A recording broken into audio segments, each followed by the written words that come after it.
going to cause conflict for you. Not on the internet, not on mainstream media.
If there is anything that needs to be satirized and remixed, it is Trump talking about massive dumps. And by the way, extra points, if you can sample Trump saying massive dumps and me talking about it in a song, please do it.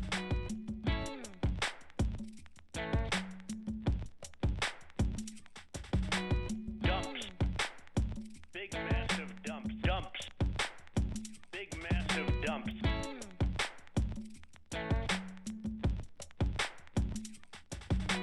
Dumps. Dumps. Dumps. Dump. Dump. Dumps. Dumps. Dump. Dumps. Dumps. Dumps. Dumps. Dump. Dump. Dumps. Dumps. Dump. Dump. Big massive dumps. Dumps. Dumps. Dumps. Sir, you just Dump. Dump. won. Dumps. Dumps. Dump. Dump. Big massive dumps. Donald Trump insisted multiple times that it was massive dumps that led him to lose the election, which is just on another level, on another level. Thank your lucky stars every day you're not Dave Bagman. Ooh. Look at those eyes, man. That dude is gone. That is a freaking predator right there. Who thinks he's smarter than you, thinks he's better than you, and he's gonna beat you. He thinks, oh, Joe Rogan.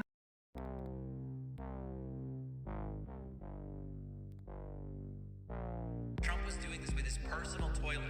But sinks, toilets, and showers. Elements of bathrooms. 10 times, 15 times. Elements of bathrooms. We're looking very strongly at sinks and showers. Elements of bathrooms. 10 times, 15 times. Elements of bathrooms. What on earth is going on with Trump and toilets? Trump's White House toilet would be clogged. Clogged. With documents that Donald Trump was flushing down the toilet. Is this the explanation? Big massive dumps. Elements of bathrooms. 10 times, 15 times. okay. All right, guys. You can be damn sure that when Vladimir Putin invades Ukraine, he will allow no low-flow toilets. Those are for sissy boys and betas. They are going to be all power flushers. That you can be sure of. Putin would not have any less than that. We are standing by for a very important press briefing from White House Press Secretary Jen Psaki, which will start shortly. If you need to be brought up to speed, as the case may be, on what's going on with the Russian invasion of Ukraine, I don't want to kind of like reset everything from the top, but we just published this clip, and you can tell from the gesture I'm making in the video that it's like a really engaging video. And I basically bring you up to speed to now. And if you watch this at 1.5x, it'll only take you about 7 minutes, and then you will be fully caught up on what's going on. The clip is called Breaking Russia Invades Ukraine, and you can see this on our YouTube channel right now. But we are now standing by for a White House press briefing. I imagine the vast majority of the questions will be about the situation in Russia and Ukraine. Jen Psaki will be joined by the Deputy National Security Advisor, and that is starting momentarily. So it's great to have everybody back, standing by, standing back, and standing forward, and all of these different things.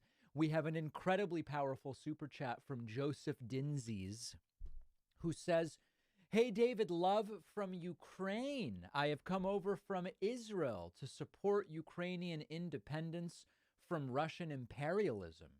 Good to see you are not a part of the tanky left who have been on the side of Russia. Wish me well. Thanks." Wow. About 4 or 5 different layers of drama just in that one super chat. There's a lot happening there. Be safe, Joseph. Hope you're well. JD Straight Shot says, "What will war with Russia do to the price of mangoes, art, uncharged pickles, and Trump's reelection prospects?" I assume everything will go up in price, and quickly. Very, very, very, very quickly. Okay, let's get right into things. Thanks to Jen here and Merkelist, as well as Oscar Ounds and AJ4AU. That's 1, 2, 3, 4, 5. Kicking us off over on Twitch. We have a lot is happening today. It's hard to even keep track of everything that's happening. And remember, we do have the coupon code on our website. Please don't war. Please don't war. Which you can use to sign up with a discount. Okay, let's go right into a bunch of different things that I have. First, this is a brief departure, just as it's kind of a for the lulz moment. Yesterday, Kyle Rittenhouse, famous only for killing a few people. I mean, quite literally, that's the only thing that he is that he is known for, and providing Medico. He has launched an organization called the Media Accountability Project, which I guess will sue media outlets. Look at this clip. It's perfect. He doesn't even know what they're going to do. He starts chugging water and at one point looks off to the side. You couldn't, if this were a skit, it would be indistinguishable. Look at this. Forward. Kyle, thanks so much for coming on tonight. I can't think of many people who've been at the receiving end of this much sinister lying from so-called news organizations as you have. How are you going to respond? Yeah. Well, Tucker, thank you for having me. Of course. Me and my team have decided to... By the way, he has a team now. That's. I'd love to meet who's on the team.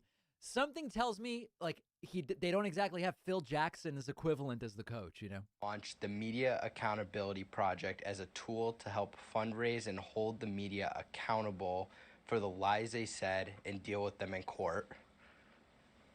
Interesting. So the idea is maybe like the Covington Catholic kids. Right.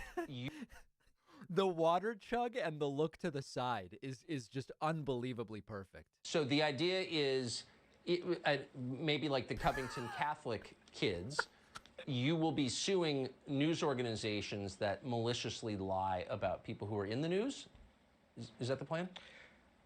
Yes, sir. We're going to be holding them accountable, Tucker.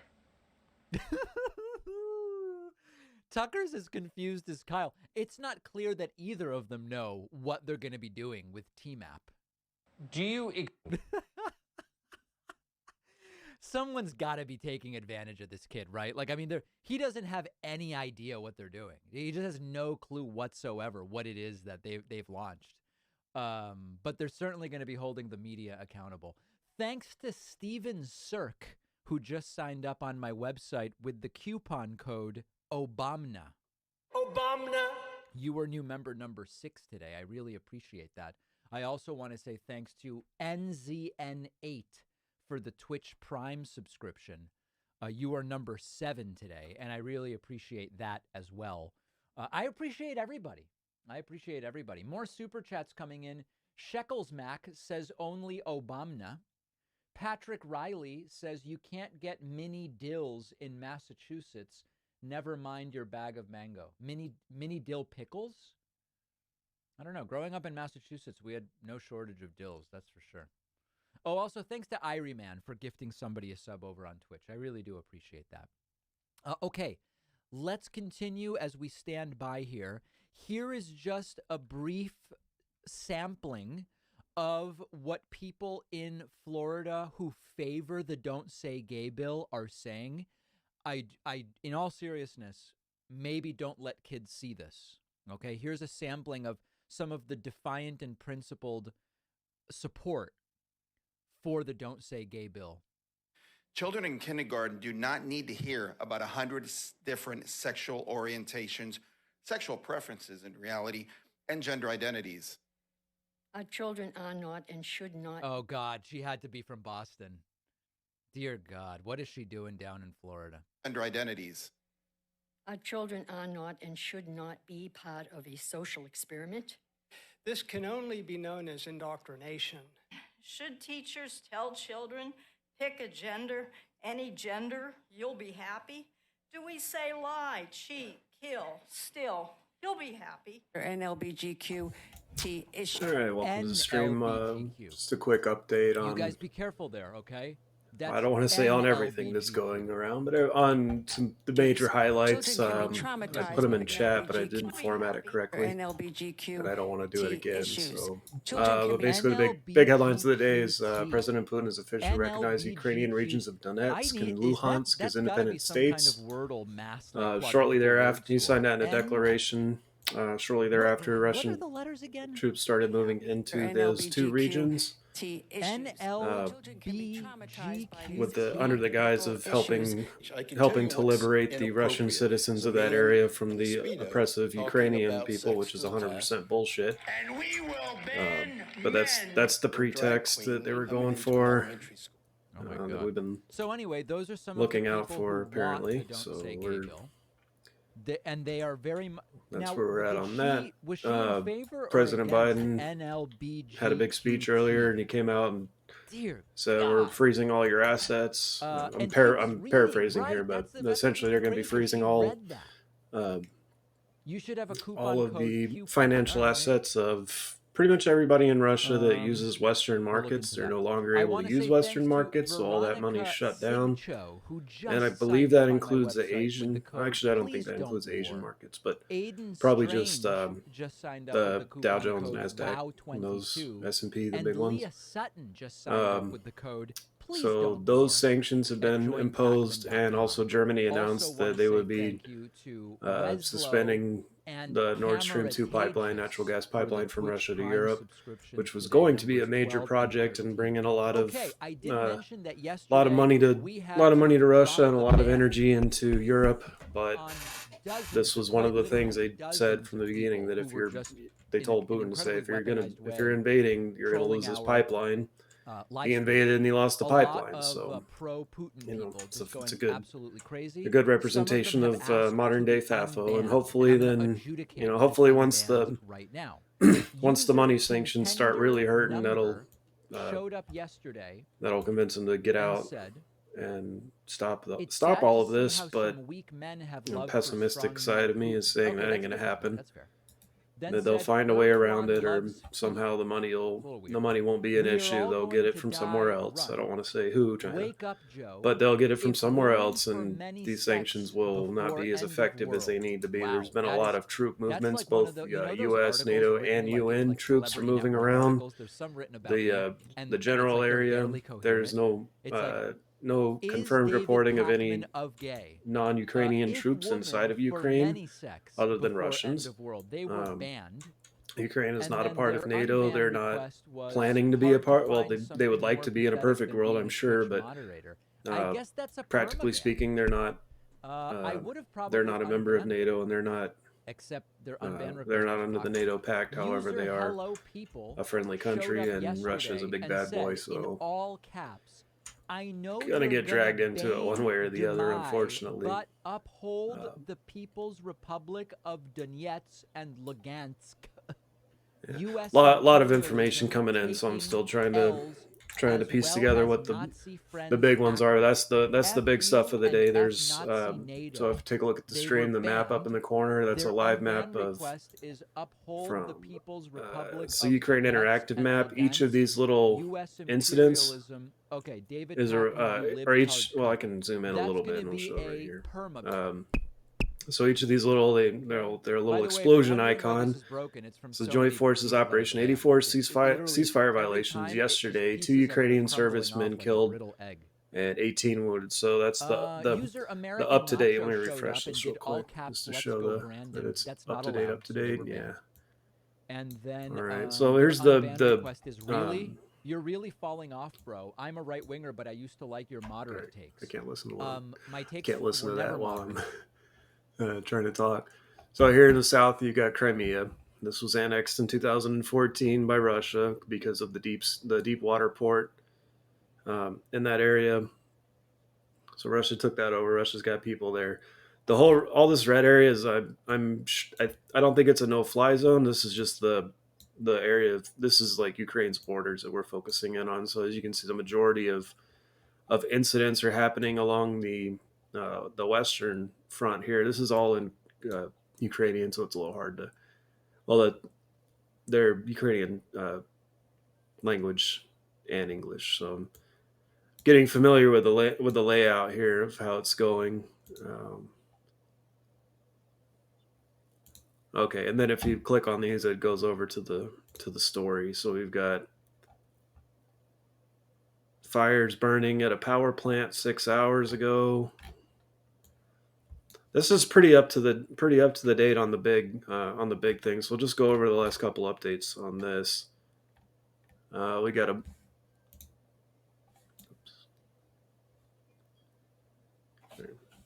multitasking here. Let me unmultitask before I multitask too hard. All right. Where are we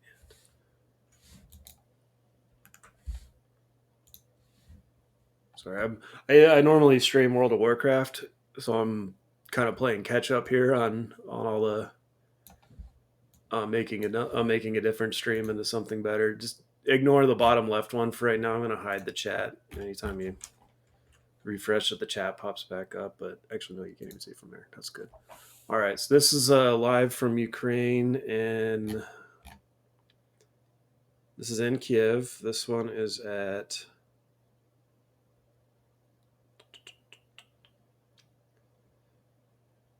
this is in Rusanivka, Rusanivka, Rusanivka.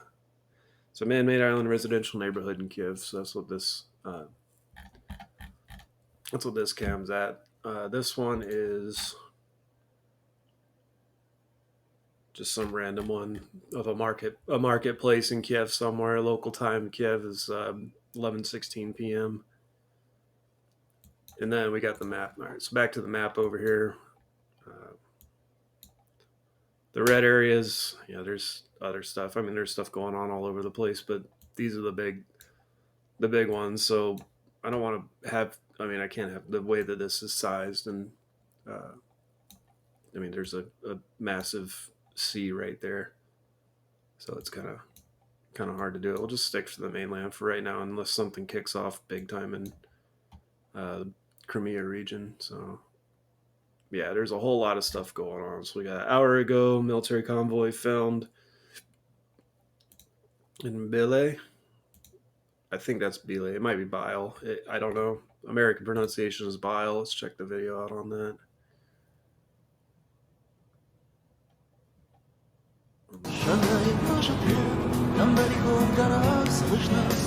This is just off Twitter. This is not.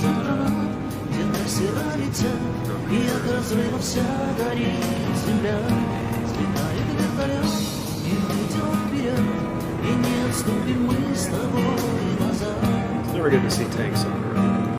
So, all right, I'm not going to go on the Twitter stuff. Twitter's it's good that it's quick, but it's not always accurate. An hour ago, President Zelensky, the Ukrainian president, declared call of reservists. That's scary because it's pretty early to be calling in the reserves, but I mean, Ukraine's not a big. It's a big country, but it's not big compared to Russia at all. It's tiny compared to Russia, so they're going to need all the help they can get, and essentially they're on their own for a while until something big goes down, because I mean, it's them against Russia. They're not part of NATO. We're not legally obligated. However, the sanctions that the U.S. and the U.K. and the UN can impose, and NATO against Russia, should be theoretically a big enough deterrent to make them quit doing this shit. But I don't think it's going to happen. They're just moving in and moving in. Last little update from an hour ago. This is accurate information as of right now. This is live updated on the map, so it's actually easier to follow this. And they have sources, which is even better. That way I don't have to just speculate on too much stuff. Last update real quick, and then I'm gonna catch up. There's some live stuff going on right now I need to get informed of, and then I'll be able to relay that information here. Defense Secretary Lloyd Austin as United States Defense Secretary Lloyd Austin has ordered 800 U.S. troops to the Baltic region and 8 F-35 fighter jets to NATO's eastern flank. The eastern flank would be here. Obviously, I don't want to insult anyone's intelligence, but north is top, east is right. I'm dumb. So, seeing how I don't want to insult anyone's intelligence as I'm proving that cardinal directions are difficult for me. So all these activities on the Western Front, this is, actually I think this might be like the same thing, but where each of the ceasefire things were reported. So it's not; these aren't individual. Well, they're individual areas where the thing is, but they're all related to one story. That makes more sense, I guess, instead of putting. Yeah. Okay. So we got F-35s going to the eastern flank over here. Or I'm sorry, NATO's eastern flank. Oh, I was right the first time. Okay, so not Ukrainian's eastern flank, because that's Russia, but all up in here. I can't tell where the border of Belarus is, but pretty much. Well, okay, yeah, exactly. I was right the first time. So pretty much all this area right here, there's going to be a lot of. We're going to have fighter jets. We also got 20 H-64 attack helicopters moving to the Baltics and 12 helicopters to Poland. So we're moving some muscle into the area as backup, just in case. That's happening as of an hour ago. Cool. And this is updating. This is updating live, so this will keep things a lot more. There we go. Sorry for the multiple cursors, but this will be the most live and up to date stuff, and then I'll be listening in on some other news streams and chiming in whenever something big happens. But that's where we're at for right now. It's not looking good. It's out of our hands, so I guess we're just going to sit around for the ride. So thanks for tuning in. Mute that. And if there's any conferences, like press conference or any big news stuff, I'll pop it on one of these cams down here, and we'll listen to it together and digest that information and see what's going on with it. But for right now, just getting caught up on the latest, and I'll do chat updates every now and again. Just it's easier once they're written down. You can see them and read them, and so that way I don't go over the same thing 100 different times. But that's where we're at for right now, and I just gotta update this. I'm still, like I said, I'm a WoW streamer, so I don't normally do this, but we're gonna do something different. There we go. I just gotta find the thing real quick.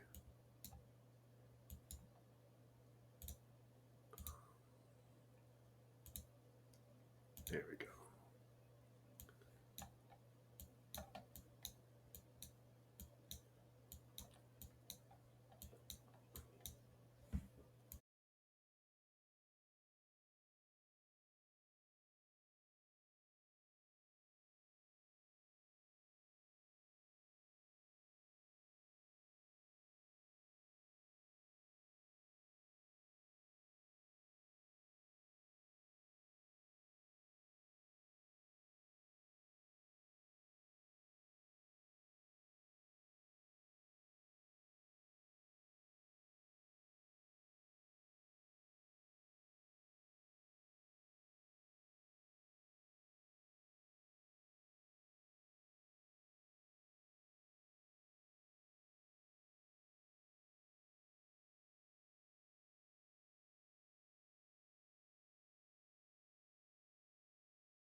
we not only firmly reject, but so does virtually every Ukrainian.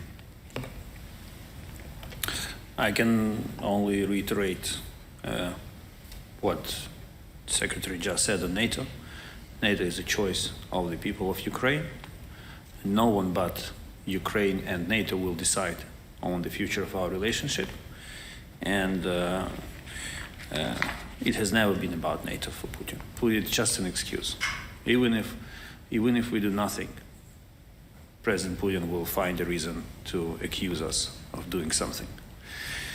Regarding our plans to evacuate Mariupol or Kharkiv, no, we do not have such plans. We have two plans. Plan A is to utilize every tool of diplomacy to deter Russia and prevent further escalation. And if that fails, Plan B is to fight for every inch of our land and every city and every village. To fight until we win, of course.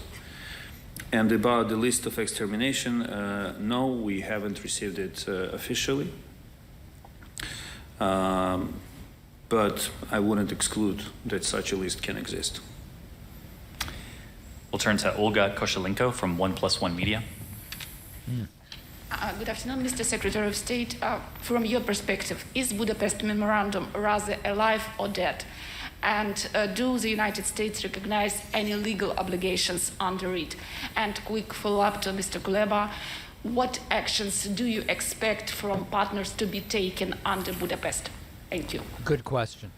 Well, in effect, Russia began to tear up the Budapest Memorandum in 2014 when it seized Crimea and went into the Donbass, leading, backing, financing, supporting the separatists and waging war in the Donbass. I think what we've seen in the last 24 hours is the further repudiation of Budapest by Russia. For our part, we have worked very hard over many years, and especially over the last year, to do everything we can to support Ukraine, to support its territorial integrity, its sovereignty, its independence, through security assistance, in the last year alone more than in any previous year, humanitarian assistance, financial assistance. Just about 10 days ago, we provided an additional loan guarantee of $1 billion to Ukraine. And of course, leading the effort internationally to build support for Ukraine in this hour of need. So we stand very much behind that support expressed in the Budapest Memorandum, and doing everything that we can to uphold Ukraine's independence, its security, its well-being.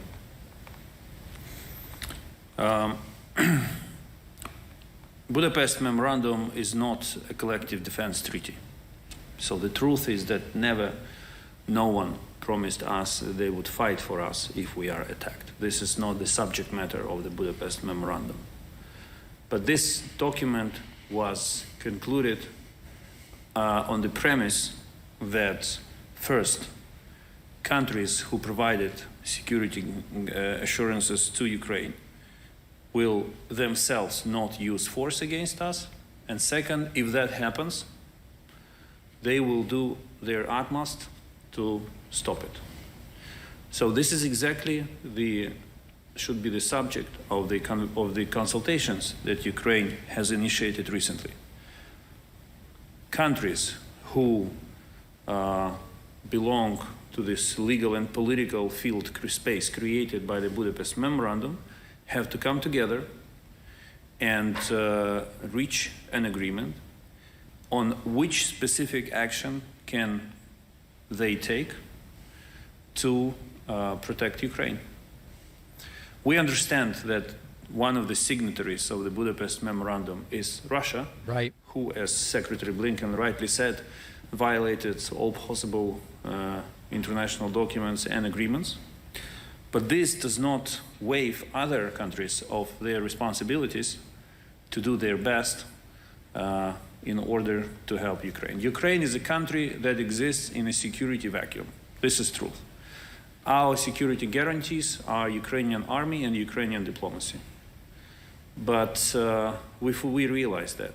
But we do believe that the decisions taken in 1994, when the Budapest Memorandum was concluded, they should be respected because we sacrificed a lot to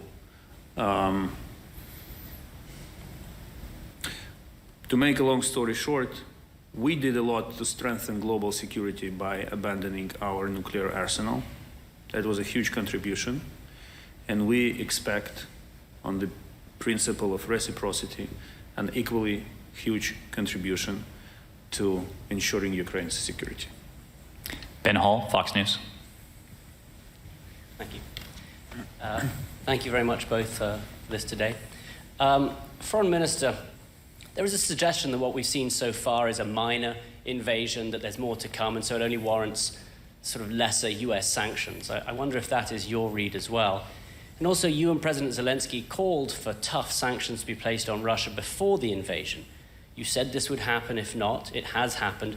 Are you happy with that in mind, with the way the US has handled this? What more would you like to see from the US and from the international community to try and deter more aggression? And Secretary Blinken, thank you. Given that Russia has invaded Ukraine, regardless of all the threats of harsh sanctions, the attempts at diplomacy, what makes you think that continuing down the same path is going to deter them any further? Do you think it's time to change tact? Do you think diplomacy has failed? And secondly, have you underestimated Putin?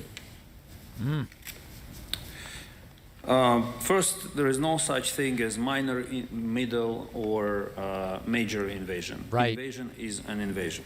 Beautiful. Second, as I said earlier, we do appreciate the sanctions which were announced today. They target Russia. They're very specific. They are painful. I can say frankly that yesterday, when we learned about the first executive order to impose sanctions on related to economic activities in the Donetsk, with Donetsk and Lugansk, we were puzzled because we saw how the side that thought recognition from Russia is being punished.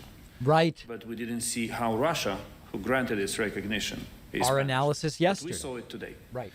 And this strategy of imposing sanctions by waves, if I may put it this way, is something that can work if it continues in a sustainable way. President Putin should not have a single minute when he starts to think that this is the threshold, this is the ceiling, the pressure reached its ceiling, and he will not be punished anymore. This pressure should continue to be stepped up, and if that involves regular issuance of executive orders on new sanctions, we will be more than happy to see that. I will repeat again. We can... If they seriously, in a concerted effort, froze all oligarch assets in the US and Europe, do you know how quickly these corrupt dudes who got rich thanks to Putin would go to Putin and say, you got to cut this crap right away, right away. And keep mounting pressure on him. The question is that he has a certain table on his mind, which I'm not aware of, but I'm sure he has it. And we should also understand that every next decision should be taken in a swift action.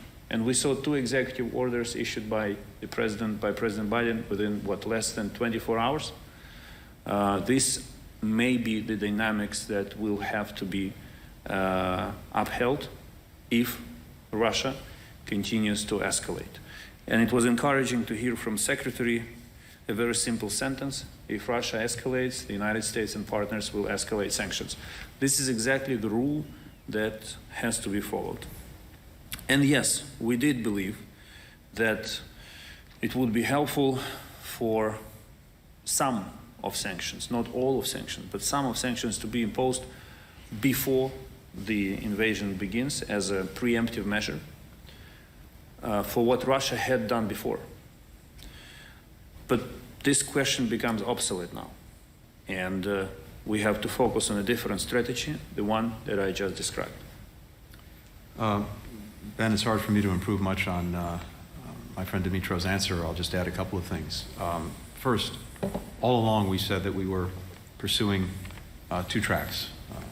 The track of diplomacy and dialogue to try to persuade Russia not to engage in... A lot of anti-Semitism in the chat, people getting very, very strongly banned and quickly. Good job, moderators. Building up defense and building a response. Is the anti-Semitism against me or against Blinken? It's not even really clear. I guess both. Diplomacy and dialogue, and instead to pursue aggression. As a consequence, we have started to pursue the severe consequences that we've made clear would follow from any renewed Russian aggression. Today, faced with the beginning of Russia's invasion of Ukraine, we started high and will stay high. The sanctions that we've already announced go well beyond what we did in 2014.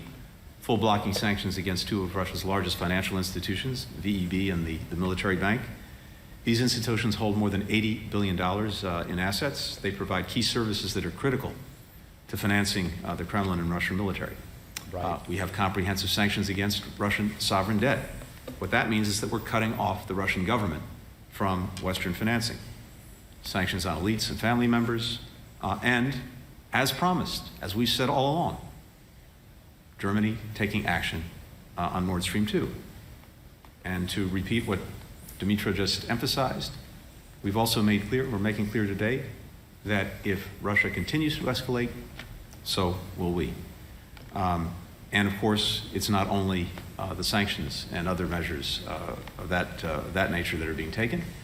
It is, as we've made clear, the reinforcement of NATO on its eastern flank and continuing to provide and indeed increase the support that we're providing to Ukraine against every dimension, security, diplomatic, political, economic, humanitarian. All of that is in the mix. Ultimately, President Putin... By the way, for people wondering, it's very clear that they've delayed the press briefing until this one is done, so we shouldn't miss anything. But, as I've said all along, whatever his decisions, we're prepared either way, and we've demonstrated that again today in full coordination with allies and partners. Have you underestimated him? Oh, I think to the contrary. We've not underestimated him. We've actually laid out for the world his entire playbook, a playbook that he is now following and is making a very...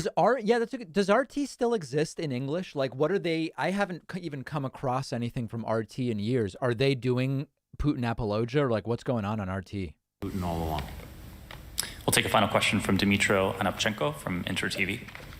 Mr. Blinken, I'm interested in your opinion about Normandy format. After all what happened in Ukraine last night, may one tell that it will not work anymore and should be replaced like Ukraine proposed? And secondly, I got a question which may sound very naive, but it's a question of my audience in Ukraine, millions of people who are really scared.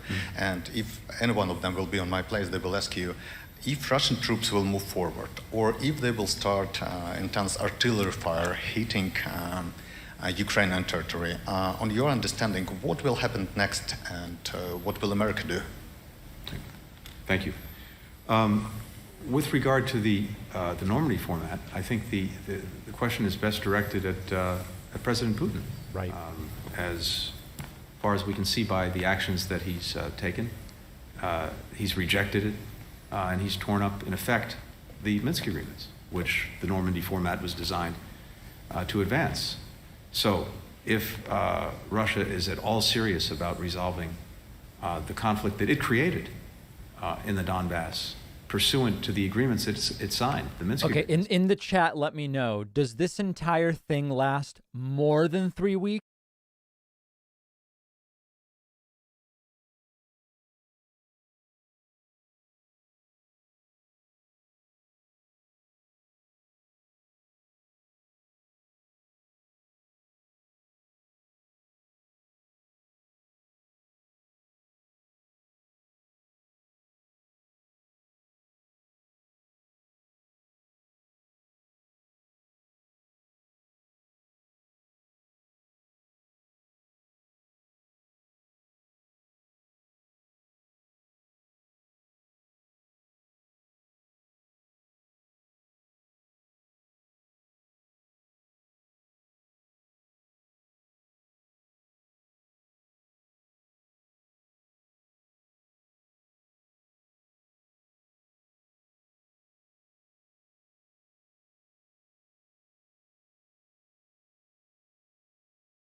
in every area, security, diplomatic, political, economic, humanitarian.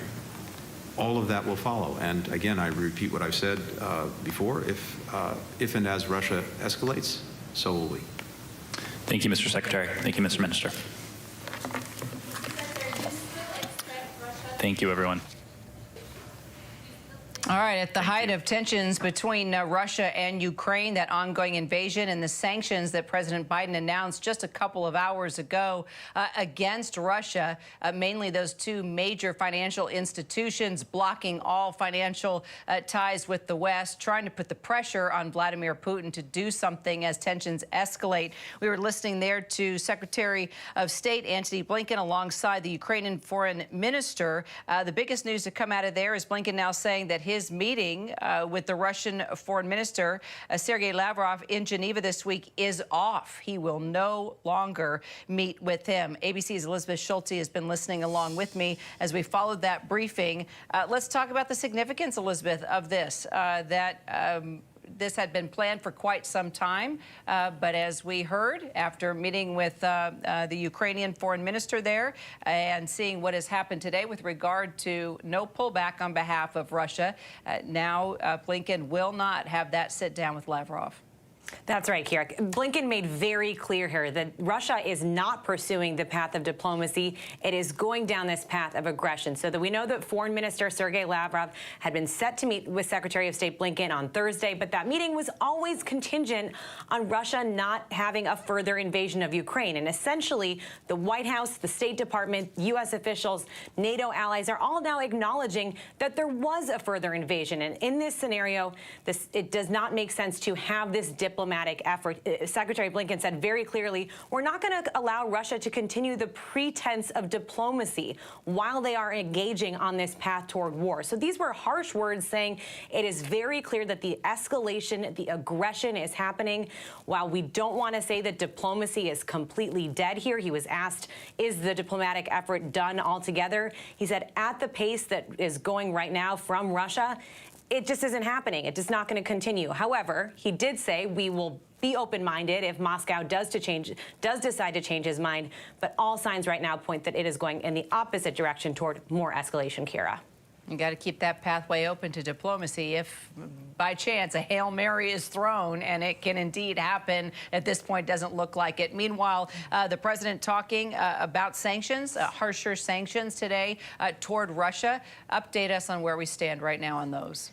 This was an announcement we've been waiting for, especially after those very limited sanctions were announced in response to Putin's recognition of these separatist territories yesterday. So now the sanctions are more aggressive, targeting two very large specific banks in Russia, also making it difficult for Russia to get access to financing from the West. That's a big deal. Basically, restrictions on Russia's sovereign debt means it's going to be harder for Russia to finance operations, including this invasion that it is moving forward with right now. You know, we had heard from Ukraine that they had hoped that these sanctions would be implemented sooner. They had said over the weekend, Ukrainian President Zelensky said, why are we not putting the sanctions in place now to deter? And it was interesting to hear the foreign minister of Ukraine standing alongside Secretary of State Blinken, essentially saying, we appreciate these efforts now, that these are targeted, these will sting. You know, we have to continue to keep the pressure on at the same time. So really saying, okay, it might not have been as soon as we wanted. Maybe these sanctions could have come a little bit faster. However, if these are just the first step and this sustained pressure remains, this is going to hurt. And that really is the message that the U.S., that President Biden tried to send in announcing these today, saying there will be long-term repercussions, and this is just the beginning if we continue to see more escalation. Okay, Elizabeth, thank you so much. And all right, I'm getting word possibly, actually, Elizabeth, if you don't mind staying with me, we got a 2-minute warning to the White House press briefing. Jen Psaki is going to come out and address reporters there. Clearly, a lot of questions. She was supposed to begin earlier today. It kept getting pushed as we've been following all these live events. First, the president's remarks, then, of course, hearing from Antony Blinken as things continue to escalate. Jen Psaki will be stepping into the White House briefing room very soon to take questions from reporters there. You know, something else that you were talking about today, Elizabeth, just the economic impact of all of this, not just in Russia, but here in the United States. We've already seen how the Dow was impacted today, early this morning, as soon as the opening bell rang. In addition to our gas prices, we're already seeing those bumped. And now, of course, the certification for this pipeline with Russia is going to be suspended at the moment. I mean, Putin clearly is going to feel the economic hit, not just the political pressure, but the economic pressure. This is going to impact him, and it's going to impact his people. And, of course, the trickle-down effect, we're already feeling a little bit of it. We're going to feel a lot more. That's right, Kira, all the way down to investors here in the U.S. And people, when they look at the 401ks today, will see that the market went down because of this uncertainty, because of we don't know exactly how much more this is going to escalate still. And that creates a lot of uncertainty for the stock market. It creates uncertainty for the oil market. We are seeing now oil prices trading close to $100 a barrel. Basically, what that means is that these already very high gas prices that have been in effect in the United States and Europe, really around the world, are only going to continue to get higher if we see these elevated crude oil prices. Also, your heating bills probably going to continue to get higher because of the restrictions that we're seeing on natural gas. So ultimately, the reality here, and this is a very tough line for the Biden administration to walk in, and you can expect that Press Secretary Jen Psaki is going to get questions about this in just a couple minutes here. How do you make sure that you impose the harm on the Russian economy while not so much hurting the consumers here in the U.S., Kira?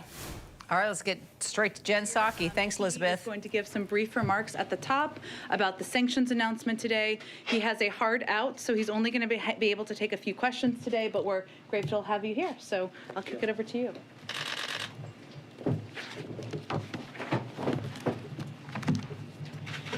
Russia's long previewed invasion of Ukraine has begun, and so too has our response. Today, the president responded swiftly and in lockstep with allies and partners. The speed and coordination was historic. In previous sanctions regimes, it took weeks and months to mount a decisive response. This time, we announced our first tranche of sanctions in less than a day, and in lockstep with allies and partners in the European Union, the United Kingdom, Canada, Japan, and Australia. Let me say a few words about the details of the package. First, hello. There's no easy segue from that. Close your ears. First, after consultations overnight with Germany, Russia's Nord Stream 2 natural gas pipeline will not become operational. That's an $11 billion investment in a prized gas pipeline controlled by Russia that will now go to waste, and it sacrifices what would have been a cash cow for Russia's coffers. But it's not just about the money. This decision will relieve Russia's geostrategic chokehold over Europe through its supply of gas, and it's a major turning point in the world's energy independence from Russia. Second, we've demonstrated the potency of our financial sanctions. And make no mistake, this is only the sharp edge of the pain we can inflict. In lockstep with our allies, we're fully blocking from the global financial system the fifth largest Russian financial institution, VEB. This is a glorified piggy bank for the Kremlin that holds more than $50 billion in assets. We're also fully blocking Pромsvязь Bank. This is a bank that holds $35 billion in assets that finances the activities of the Russian military. In plain English, full block means these banks can no longer make any transactions with the U.S., nor with Europe, as Europe matched our actions, and their assets in our respective financial systems will be frozen. And let me be totally clear, no Russian financial institution is safe if the invasion proceeds. We are ready to press a button to take action on the two largest Russian financial institutions, which collectively hold almost $750 billion in assets, or more than half of the total in the Russian banking system. Third, together with our allies, we've also cut off the Russian government, the Russian central bank, and Russian sovereign wealth funds from new financing from the U.S. and Europe. The Kremlin can no longer raise money from the U.S. or Europe, and its new debt can no longer trade on U.S. or European financial markets. Fourth, we've fully sanctioned a group of Russian elites and their family members. These individuals share in the corrupt gains of the Kremlin, and they will now share in the pain. Other Russian elites and their family members are now on notice that additional actions could be taken on them as well. I also want to take a minute to address a key part of the president's speech on energy markets. We were deliberate to direct the pain of our sanctions towards the Russian economy, not ours. None of our measures are designed to disrupt the flow of energy to global markets, and we are now executing a plan in coordination with major oil producers and major oil consumers to secure the stability of global energy supplies. Let me just end where I started. This was the beginning of an invasion, and this is the beginning of our response. The actions we took today were only the first tranche. If Putin escalates further, we will escalate further, using financial sanctions and export controls, which we've yet to unveil, but which are fully prepared to implement with allies and partners across the world. Lastly, make no mistake, our response goes well beyond sanctions and export controls. We're continuing to fortify NATO's eastern flank to reinforce a sacred Article 5 commitment to defend every inch of NATO territory. Just today, the president announced that additional troops and equipment will be shifted within Europe to the Baltics. We'll continue to provide defensive assistance to Ukraine. Already over the past year, we provided $650 billion to this effect, the most of any year. And we'll continue to work with allies and partners to provide economic assistance to Ukraine. With the idea being we want to create a successful alternative in Ukraine to Russian-style kleptocracy, which may be Putin's greatest fear of all. Josh? Thank you. Hi, thank you. Can you speak a little bit more about the energy component? What tools do you have in the tool chest, given that there's been an effort ongoing now for several months to control the price increases that we're seeing for gasoline in particular? What can you do to help energy prices not bite the way that President Biden appears to worry that they will? Yeah. So this is an ongoing effort and a sensitive effort. I can give you a bit of detail on what that involves. Number one, it involves coordinating our actions with major energy producers. We all have reserves at our disposal, and those reserves could help support the supply of energy worldwide. Number two, we're working closely with major energy producers. Several of them have the spare capacity to provide supply to global energy markets and to balance the market in the event of any supply disruption. Number three, we can work with energy companies to surge their capacity to supply energy to the market, particularly as prices rise.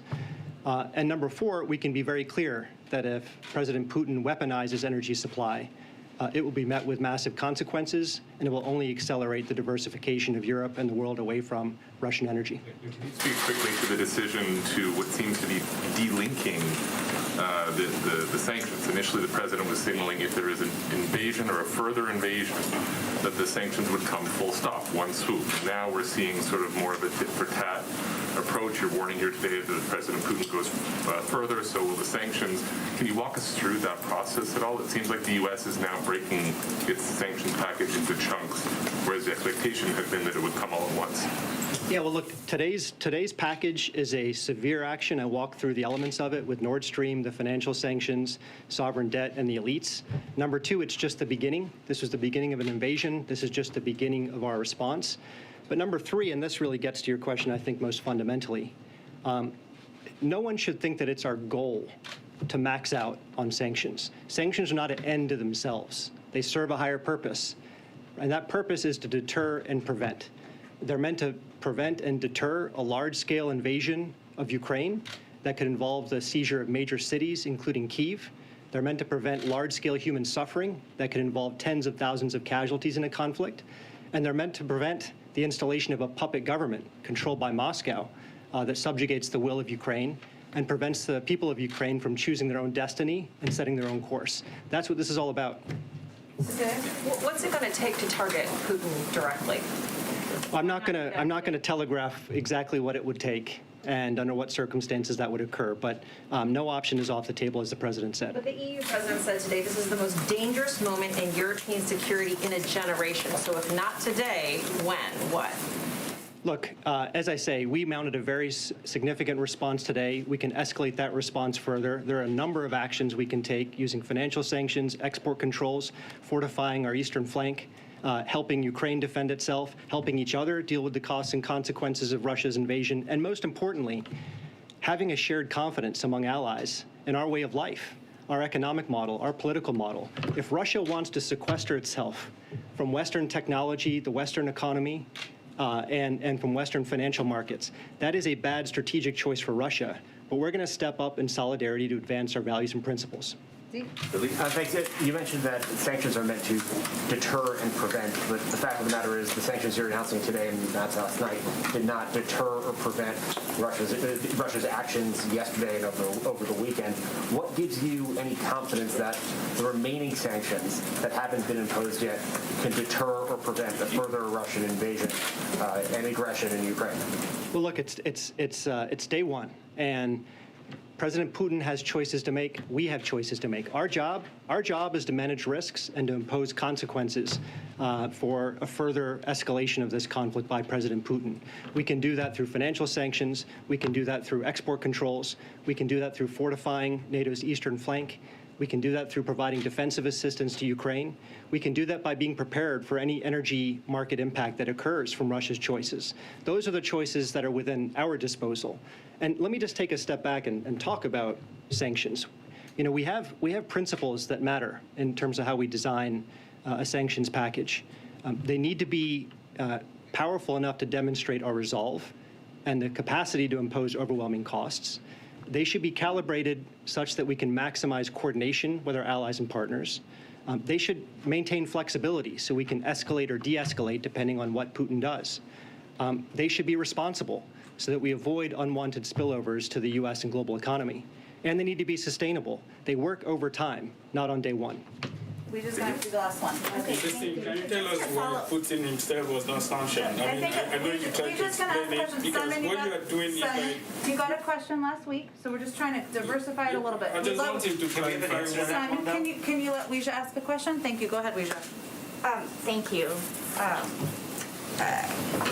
I know that you just talked about all the actions that you're taking to counter any oil shortages that might drive up gas prices. But today, the president himself was very blunt about how they could impact Americans. So can you just give us a sense of when Americans might feel a difference when they fill up their gas tanks? And then secondly, to follow up on what Zeke was just asking, both you and the president said today that these sanctions will be in response, will be if Putin escalates, you will escalate. So that sounds like they are going to be in response now and not meant to deter. So do you still view them as being a deterrence, or are they just a punishment at this point? Yeah, so the first question on energy markets and the impact of our actions and when they'll take effect in markets. Look, again, I don't want to go into specifics, but there are actions that energy consumers can take with their strategic reserves. There are actions that energy producers can take in terms of their spare capacity. There are actions that energy producers can undertake to increase their production of energy in the current circumstance. And I'm not going to give you a timeline, but the collective power of those actions and all the other tools and authorities that are at our disposal, plus diplomatic maneuvers that are at our disposal, collectively, we think will be effective in bringing down the price of gas and the price of oil. He will come back, I promise, and I promise he would not be too late for his meeting. So thank you so much for joining us. Okay. I apologize to those of you who did not get questions from Dileep. We will have him back, and we will make him available in other capacities as well to all of you. I have one very unrelated but still very important item for you at the top, and then we'll get back to our discussion. Today in Arizona, Interior Secretary Deb Haaland announced the Interior Department's plan to fulfill settlements of Indian water rights claims using historic funding from President Biden's bipartisan infrastructure law. The infrastructure law provides $2.5 billion to implement the Indian Water Rights Settlement Completion Fund, which will help deliver long-promised water resources to tribes and a foundation for future economic development for entire communities dependent on common water resources. Following feedback from tribal consultations, the department will allocate $1.7 billion this year alone from the infrastructure law to enact enacted settlements that have outstanding federal payments necessary to complete their terms. With that, Zeke, why don't you kick us off, and we will get around to as many people as possible, and I realize it's already late. Go ahead. Thanks, Jen. How about you walk us through the events of the last 24 hours? Last night, a senior administration official on a background call with reporters briefed them on the administration's response and said that Russia's occupied these regions since 2014, and that Russian troops moving into the Donbass would not itself be a new step, and didn't use the word invasion. This morning, Deputy National Security Advisor said invasion. The president is using invasion. What changed in the last 24 hours? What did you see on the ground that changed the U.S. government's assessment of what is actually happening in Eastern Ukraine? Sure. Well, I'm not going to, I know this isn't exactly what you're asking, but just to set the precedent here, I'm not going to be confirming military movements from the podium now or at any point, probably. But what I can tell you is what we looked at is the events of the last less than 24 hours, Zeke, right? And what we have seen is President Putin setting up a rationale to take more territory by force. What we're basing that on, including the comments of the Deputy National Security Advisor this morning and then the president's comments later in the afternoon, is a couple of things. One, Vladimir Putin announced yesterday that he was basically planning to carve out a chunk of Ukraine by recognizing 2 regions of Ukraine as independent. He brazenly asserted these regions are no longer part of Ukrainian sovereign territory. Last night, he authorized Russian forces to deploy into these regions. Today, he sought authorization from the Duma for the Russian military to use force outside of Russian territory. And today, he asserted that these regions actually extend deeper into Ukraine, claiming larger areas currently under jurisdiction of the Ukrainian government. So what we're seeing there, and as for anybody who read or paid attention to his lengthy speech last night, is the rationale to go much further. That is what we are also watching very closely. And for this combination of reasons, we see this as the beginning of a further invasion of Ukraine. But we look at and we assess over the course of a short period of time. But right now, could you say whether or not the U.S. government believes that there's been additional deployments of Russian forces, active forces, across the border into Ukraine? They've been there for years, but additional forces? I'm not going to get into military assessments of military movements from here. And then on a separate topic, the president, and Philippe talked about this as well, warned Americans in the last several weeks that they should be prepared to bear the cost of standing up for Ukraine's sovereignty. There's been a lot of conversation about this, and I was hoping you could maybe speak to clarify this a little bit. Why should Americans, feel that they have to, that is a cost that they should have to bear, and that should affect their lives, and how much should they be prepared for this, geopolitical crisis to impact their day-to-day living?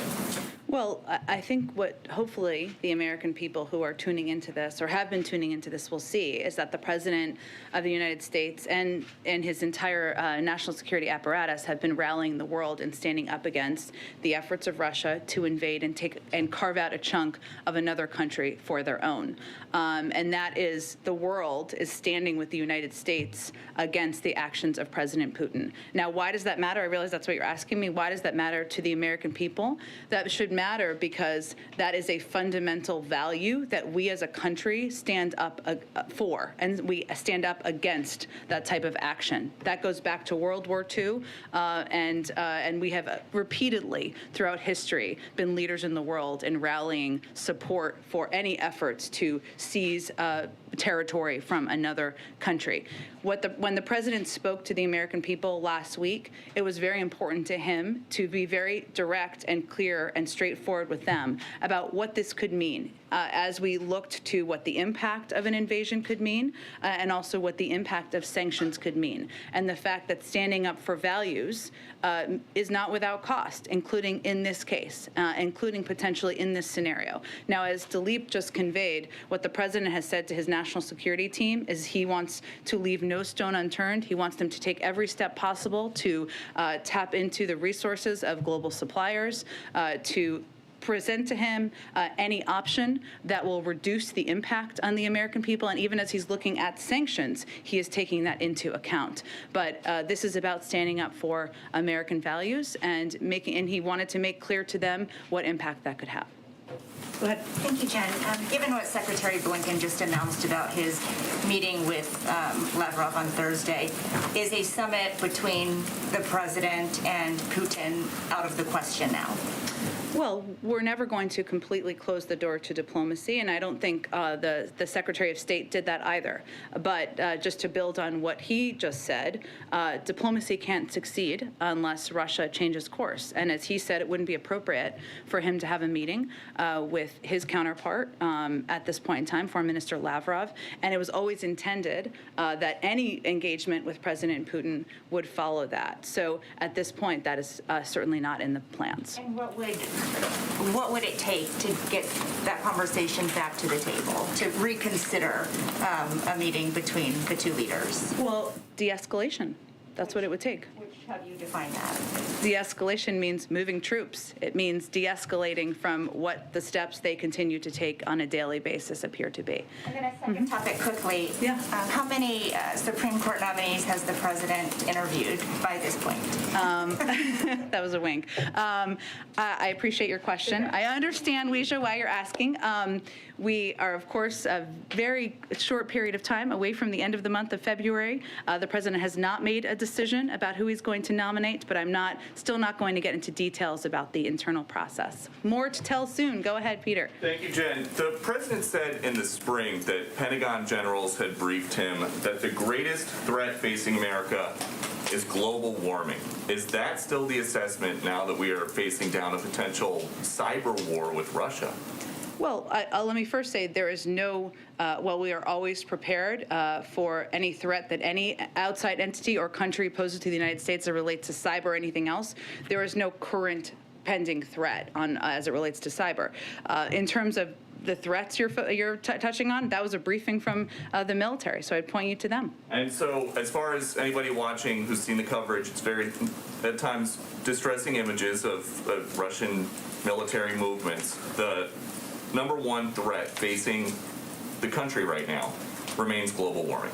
Well, Peter, I think it's important, as we're all educating the public here, to convey and reiterate the president has no intention of sending U.S. troops into Ukraine to fight in Ukraine. What we are doing is we are abiding by our obligations to our NATO allies and partners to ensure that they have the support and the resources that they need. And that is our right and our obligation as the United States. Okay, and why do you guys think that sanctions are going to stop Putin if his goal ultimately is to redraw the map so it looks like it did 70 or 80 years ago? What sanction is going to stop them from doing that? Well, I think just to kind of reiterate maybe something you touched on there, for anyone who watched his speech last night, what he made clear in that speech is that he doesn't even necessarily or doesn't recognize the independence of Ukraine as a country. And that certainly gives us an indication of where his intentions are at this point in time.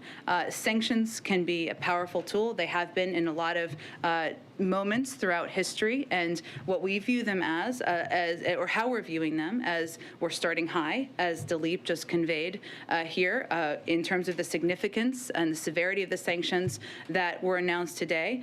Yes, our intention is to have a deterrent effect, and there are, what they have done to date is completely unacceptable. There's certainly far worse that could happen. What we want to do is prevent a large-scale invasion, death and destruction across Ukraine, devastation to the Ukrainian people, and that what happens with sanctions is they work over time. They're not an end. They're not intended to max out at the beginning. They're long-lasting and sustainable, and they're intended to squeeze. But if you look at what is happening now, what President Putin has stated as his intention is he wants to divide NATO. The opposite of that has happened, Peter. He also wanted a geopolitical project, Nord Stream 2, to go forward. That has not happened. He wants to make sure there is a vibrant economy for the Russian people. They're not on that track. So his intentions and his objectives are not playing out. But so I guess to follow up on that, the president said before he got here that Putin knows if I am president of the United States, his days of tyranny and trying to intimidate the United States and those in Eastern Europe are over. It's 2.5 years later.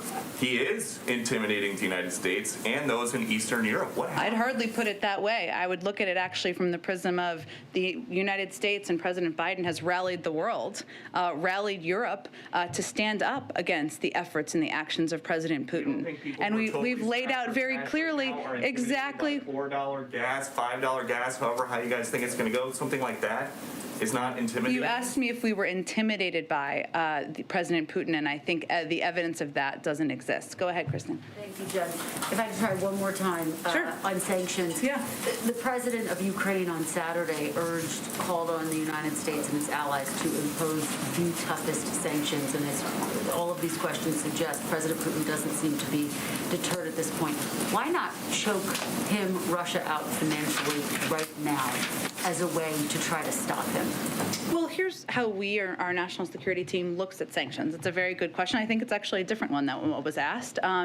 Is we look at them for a couple of purposes. One, not that they are going to be an end on their own. Just the announcement of sanctions is not going to have the immediate impact. They're not intended to work that way. They're not intended to max out at the beginning. This is why we've always intended to have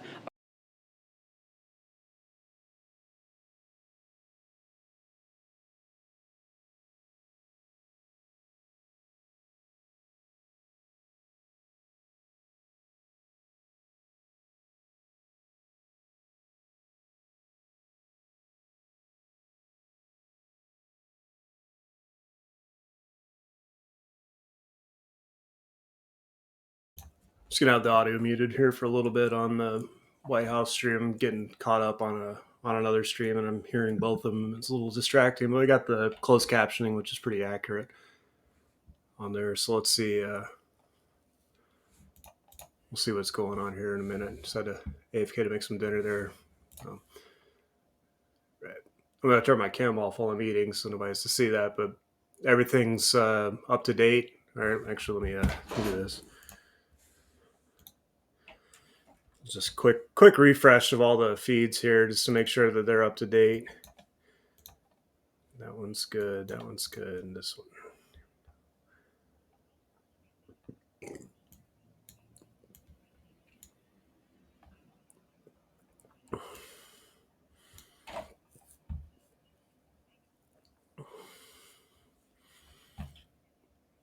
All right, just a quick recap here of what's. Oh man, lots of updates here in the last hour. The Ukrainian and the U.S. Hold on, damn chair. The U.S. Secretary of State Antony Blinken and his Ukrainian counterpart, I'm not sure of the gentleman's name or official title, held a joint press conference not too long ago, and they were laid out more details of the sanctions. Essentially, they're going to be shutting off all financial contact between Russia and the Western world. So I think that includes the stock market, international banking, things of that nature.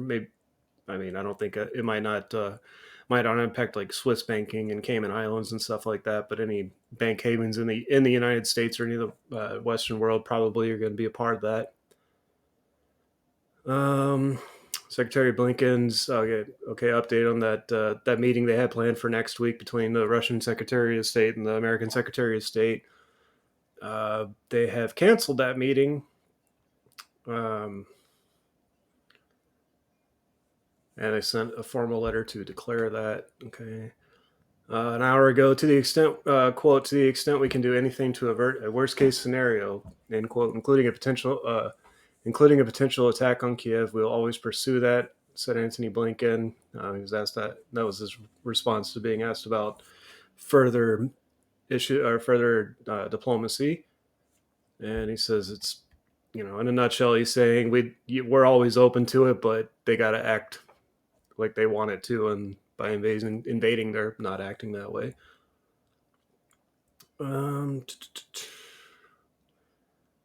Okay, so Ukrainian it must be the foreign minister. That was the FM, and I believe his name is Dmitry Kuleba. That's the handle. It's similar to that. I heard his name earlier, but I don't remember it specifically. Kuleba. Yeah, it's Dmitry Kuleba. There we go.